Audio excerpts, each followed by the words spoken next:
রাজ্যের সপ্তম বেতন কমিশন নিয়ে গুরুত্বপূর্ণ আপডেট। কবে থেকে চালু হতে চলেছে, ফিটমেন্ট ফ্যাক্টরি বা কত হবে, কোন কর্মচারী কত স্যালারি পাবেন, সমস্ত তথ্যগুলো এক এক করে শেয়ার করার চেষ্টা করব। Hello friends, welcome to my YouTube channel the way of education. So friends, এই মুহূর্তে আপনাদের জন্য একটা বিগ ব্রেকিং আপডেট শেয়ার করব। সেটা হচ্ছে রাজ্যের সপ্তম বেতন কমিশন চালুর ব্যাপারে। তো দেখুন, গত দুদিন আগে ওয়াটার রিসোর্স ডেভেলপমেন্ট বা ডিপার্টমেন্টের তরফ থেকে একটা নোটিফিকেশন জারি করা হয়েছিল, যেখানে বলা হয়েছিল নতুন পে কমিশনের ব্যাপারে যে সুপারিশ এবং তার অনুমোদনের ব্যাপারে কিছু তথ্য চাওয়া হয়েছিল। তো তারই পরিপ্রেক্ষিতে সংবাদ মাধ্যমে একটা গুরুত্বপূর্ণ বিষয় উঠে আসছে। সেখানে কবে থেকে চালু হতে পারে, ফিটমেন্ট ফ্যাক্টর বা কী হবে, কোন স্যালারি, কোন কর্মচারীদের কত স্যালারি হতে পারে, এই সমস্ত তথ্যগুলো কিন্তু সংবাদ মাধ্যমে উঠে আসছে। তো বলে রাখি যে জানুয়ারি 2027-এর মধ্যে রাজ্যের কর্মচারীদের সপ্তম বেতন কমিশনের ব্যাপারে যে এবারে বাজেটে অনুমোদন সেটা কিন্তু পেয়েছে, যেখানে 2027 জানুয়ারি মাসের মধ্যে সপ্তম বেতন কমিশন চালু হতে পারে বলে জানানো হয়েছে। যদিও এটা নিয়ে একটা গুরুত্বপূর্ণ বাধা রয়েছে এই মুহূর্তে। সেটা কি না, গ্র্যানিন এড কর্মচারী, পেনশনার, ফ্যামিলি পেনশনার, এমনকি কেএমসি এলাকাভুক্ত যে সমস্ত পেনশনার, ফ্যামিলি পেনশন রয়েছেন, তাদের যে বকেয়া ডিএ সংক্রান্ত নোটিফিকেশনও জারি করে, তারও কিন্তু এখনও পর্যন্ত পূর্ণাঙ্গ যে কবে দেওয়া হবে সেটা নিয়ে কিছু বলা হয়নি। তো সেক্ষেত্রে একটা বড় বাধা হয়েছে, কারণ কর্মচারীদের যাদের জন্য সপ্তম বেতন কমিশন চালু করবে, তাদের যদি বকেয়া ডিএ বাকি থাকে, সেক্ষেত্রে নতুন পে কমিশন চালুর ক্ষেত্রে একটা বড় জটিলতা তৈরি হতে পারে। তো এ নিয়েও একটা প্রশ্নচিহ্ন থাকছে এবং নানান জল্পনা তৈরি হচ্ছে কর্মচারীদের মধ্যে, যে বকেয়া ডিএ না মিটিয়ে কীভাবে নতুন পে কমিশন চালু হবে, বা যেখানে বাজেটের মধ্যে 20% ডিএ বৃদ্ধির ঘোষণা করা হয়েছে, সেখানে কবে তাহলে এই ডিএ বৃদ্ধি প্রাপ্তটা কবে পাওয়া যাবে, এই সমস্ত একটার পর একটা কিন্তু আলোচনা হচ্ছে এবং নানান জল্পনা তৈরি হচ্ছে।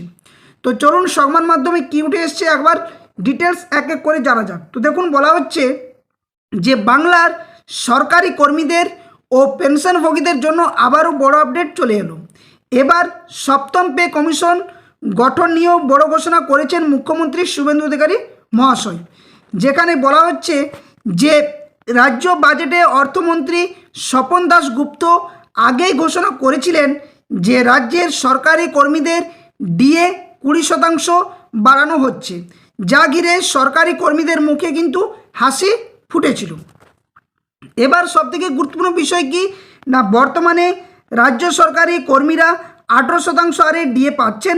চলতি বছরে অক্টোবর মাস নাগাদ কর্মচারীদের 38% ডিএ পাবেন বলেও জানানো হয়েছে, যেখানে দুর্গাপূজার আগে সম্ভবত এই বৃদ্ধিপ্রাপ্ত যে ডিএ সেটা কিন্তু আপনারা পাবেন। এটা কিন্তু সংবাদ মাধ্যমেও রাজ্যের মুখ্যমন্ত্রীর সঙ্গে কিন্তু জানিয়েছিলেন। নির্বাচনের আগেই সপ্তম পে কমিশন গঠন নিয়ে প্রতিশ্রুতি দিয়েছিলেন বিজেপি সরকার। মুখ্যমন্ত্রী পদে শপথ নেওয়ার 1.5 সপ্তাহ পরে সপ্তম বেতন কমিশন নিয়ে ঘোষণা করেছেন মুখ্যমন্ত্রী শুভেন্দু অধিকারী মহাশয়। নেক্সট তারপরে কি বলা হচ্ছে না, এখানে বলা হচ্ছে সম্প্রতি মুখ্যমন্ত্রী এক সাংবাদিক বৈঠকে জানিয়েছেন যে চলতি বছরের ডিসেম্বর মাসের মধ্যেই রাজ্য সরকারি কর্মীদের জন্য সপ্তম বেতন কমিশন গঠন করা হবে এবং যার প্রস্তুতিও কিন্তু চলছে এই মুহূর্তে। এবার বলা হচ্ছে কি না, সব ঠিক থাকলে আগামী বছর জানুয়ারি মাসেই চালু হবে সপ্তম পে কমিশন।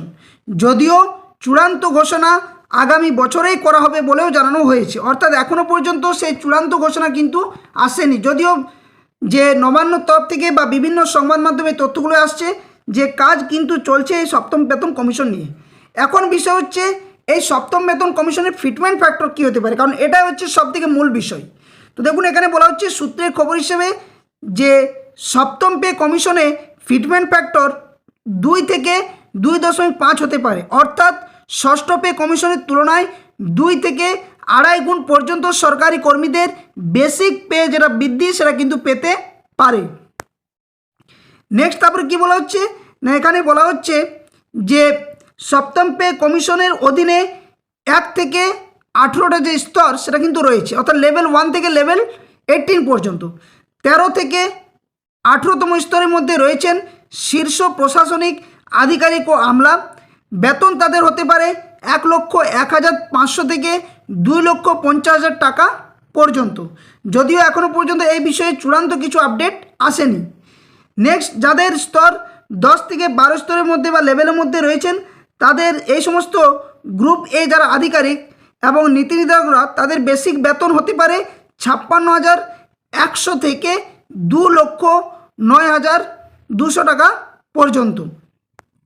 নেক্সট, তারপরে বলা হচ্ছে না, যাদের 6 থেকে 9 স্তরে অর্থাৎ লেভেল 9 মধ্যে রয়েছেন জুনিয়র আধিকারিক, ইন্সপেক্টর, সুপারভাইজাররা, তাদের বেসিক বেতন হতে পারে 35,400 থেকে 1,67,800 টাকা মতো। এবং শেষে একটা বলা হচ্ছে যে যাদের স্তর 1 থেকে 5-এর মধ্যে বা লেভেলের মধ্যে রয়েছে অর্থাৎ গ্রুপ ডি এবং ক্লারিক্যাল পদে যারা কর্মী, তাদের বেসিক বেতন 18,000 থেকে 92,300 টাকা পর্যন্ত হবে। অর্থাৎ যে ফিটমেন্ট ফ্যাক্টর সেটা কিন্তু হিসেবে এই যে মানটা, যে বেসিক পের মান, সেটা কিন্তু ধরা হচ্ছে। এখন সবথেকে যে বিষয়গুলো আলোচনার মধ্যে রয়েছে সরকারি কর্মচারীদের মধ্যে, যাদের বকেয়া ডিএ পাওনা এখনও পর্যন্ত বাকি বা অধরা, বিশেষ করে গ্র্যান্ড ইন এড কর্মচারীদের এখনও পর্যন্ত বকেয়া ডিএ সংক্রান্ত ব্যাপারে সরকার খাতা খুলে দিতে পারেনি, অর্থাৎ 1 টাকাও ওনারা পাননি। সেক্ষেত্রে এই সমস্ত তথ্যগুলো যেগুলো উঠে আসছে, সত্যি একটা হাস্যকর পরিস্থিতির মধ্য দিয়ে যাচ্ছি। তবে নতুন পে কমিশন চালু করবে, এটা কিন্তু দৃঢ়ভাবে প্রতিজ্ঞাবদ্ধ রয়েছে এবং জানুয়ারি 2027-এর মধ্যে এটা চালু হবে। কিন্তু প্রশ্নচিহ্ন সেই বকেয়া ডিএর মধ্যেই পড়ে থাকছে। তো আশা করছি দ্রুত বকেয়া ডিএ যে মেটানোর ব্যাপারটা, সেটা যেমন উঠবে, সাথে সাথে 38% হারে কর্মচারীদের যে ডিএ বৃদ্ধি হয়েছে, সেখানে 38% হারে অক্টোবর মাস থেকে পেতে চলেছেন।